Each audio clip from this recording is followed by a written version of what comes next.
If I told you the best Koreans in the world seriously played Reinhardt and won, would you believe me?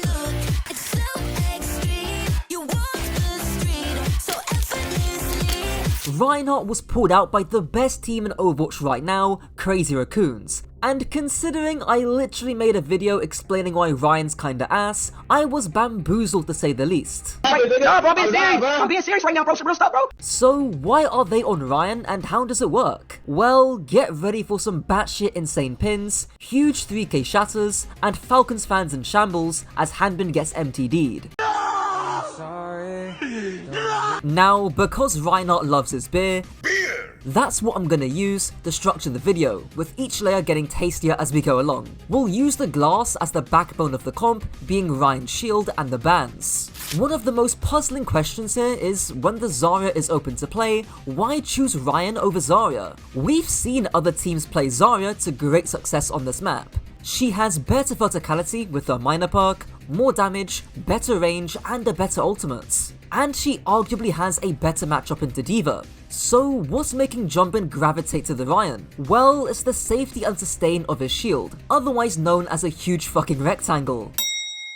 The shield allows him to do two things. Firstly, it allows his team to make aggressive swings around corners or with TP, and secondly, it allows him to force points and do nothing. We'll tackle that first idea. Basically, whenever Jumpin swings or pushes with TP, the shield ensures full safety for his team on the rotation. But it's not just his TP, he can shoot off the enemy TP too and minimize the value they get on the swing. You can see the idea from Lip's POV, it's hard for the enemy team to find a clean angle around his shield. Of course, there's characters that can outmaneuver shields, but more on that later. We get another great example with this TP rotation onto the high ground, where the Ryan shield blocks off Merit's flashbang and allows his sim to swing the Cass. Now, if you're wondering what the point of this TP is, it's threefold. The first is that it gives Lip an opportunity to find an angle with his fully charged railgun. The second is that it forces Hanbin to fly back to the high ground, giving a little bit more space to Crazy Raccoons. You can see the very clear before shots with Hanbin on the right side, and the after shots with Hanbin going back up top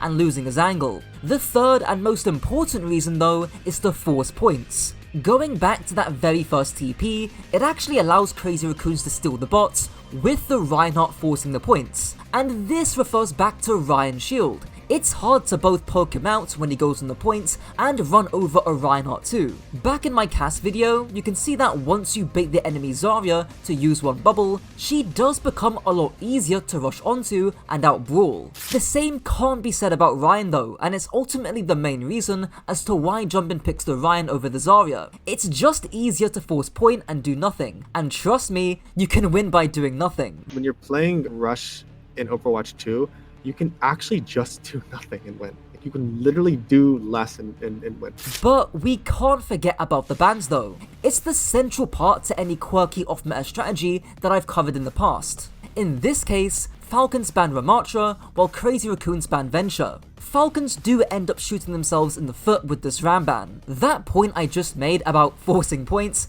is kinda nullified when Ram can pressure the Ryan on the points. And it's not just that, the D.Va also can't hold space against the Ryan sim, but you'll see more of that later. As for Crazy Raccoon's Venture ban, it's mainly to enable the Symmetra. We've seen Venture as a counter to sim comps because they're able to punish TPs with Burrow and Dash. Ryan can't also stop what a Venture does, in fact they just run circles around the Reinhardts. A nice benefit too is that you can get away with playing a greedier Sojourn pick as you don't need the flashbang to disable the Venture, which just makes your TP swings more powerful. Now onto the actual beer itself, or the main juice as to why the Ryan strat wins so many fights, which is the Ult Economy and front to backing. We'll deal with the Ult Economy first, which proper gives us a head start with, thanks to his sim wall. Unfortunately, this sim wall is more dog shit than that new Dave album. The idea is obviously that you can push onto the Ryan and force the points. But of course, Heesang just TPs to the back high ground, and the sim wall gets zero value. Everyone say thank you Heesang.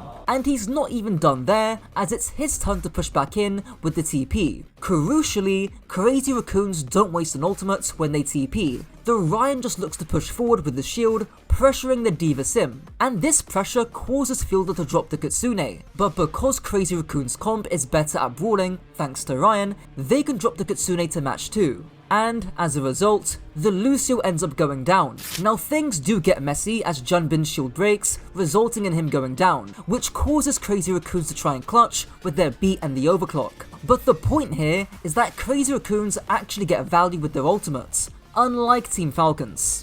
Things don't get much better for Falcons' next fight either. They try this TP high noon setup, but you can see from a top-down view that Merit is just too far from the TP. As a result, Junbin's able to safely play his side of the sim wall, only pushing forward once the high noon drops to punish the Cass. But next fight is where we finally get into Rein Shatter, otherwise known as the don't talk to me until I've had my fat shatter.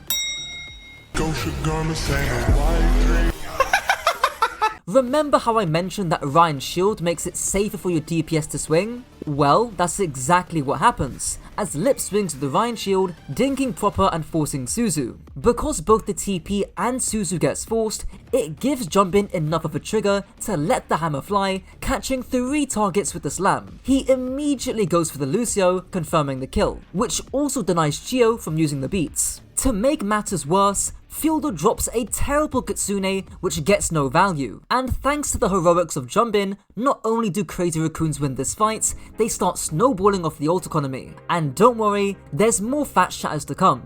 Next fight, after getting the cap, Junbin once again pushes forward with the shield while his Symmetra cooks the D.Va on a fully charged beam. In other words, the Rein sim is front to backing the D.Va. All front to backing means is that you match the enemy frontline head on before going at the enemy backline. For example, I would be front to backing a Mauga as Winston if I matched the Mauga head on. The reason this becomes especially problematic for the D.Va now is because the map's flat. Earlier, Hanbin could actually stall the cut from the high ground for a little bit, avoiding that sim beam, but now his only option is to give up the space entirely. And to make matters worse, Shu drops the Kitsune the second after the D.Va flies away, meaning that, in the wise words of So Illuminati, there's no way out of this one. And Falcons officially throw the map when they pop both the sim wall and the beat, and Merit still dies anyways. Just terrible ult economy alongside the rest of his team can just chill and play the corner. Now onto the final section of the beer, the foamy heads,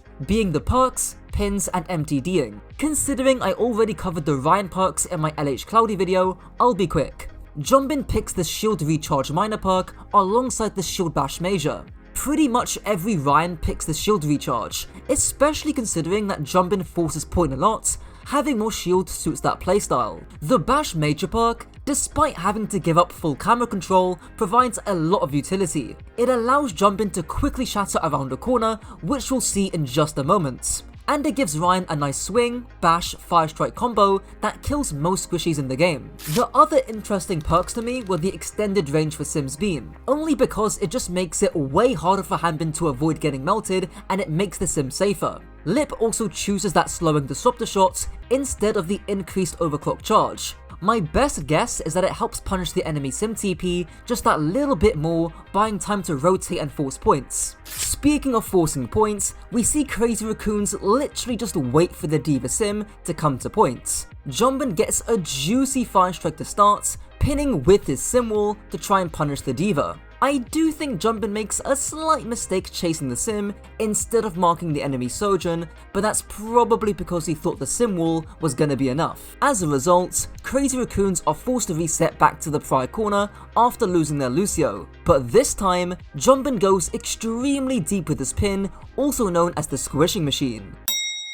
He ends up catching the Symmetra from it, but this pin is actually way smarter than you think, which is because of the ult economy. There's 2 outcomes here. The pin hits or the pin doesn't, and in either case, you get guaranteed high value. Let me explain. Obviously, if the pin hits, that's a kill. But why does the pin still get tons of value even if it doesn't hit? Well, let's say Junbin's left out of position from the pin. This'll bait all of Team Falcons to focus the Rein, but then Choron can just drop the beat, and Junbin could just swing his fat hammer or even drop the shatter too, especially considering Falcons haven't got any ultimates. It's actually pretty clever, so please don't just pin into the enemy team mindlessly in your games. The big brain plays keep coming, as now we're treated with the second fat Shatter from Junbin. This time, using a shield bash to quickly jump around the corner, hitting both the Sim and Sojin. Fielder tries to save them with his lamp and the window, but again,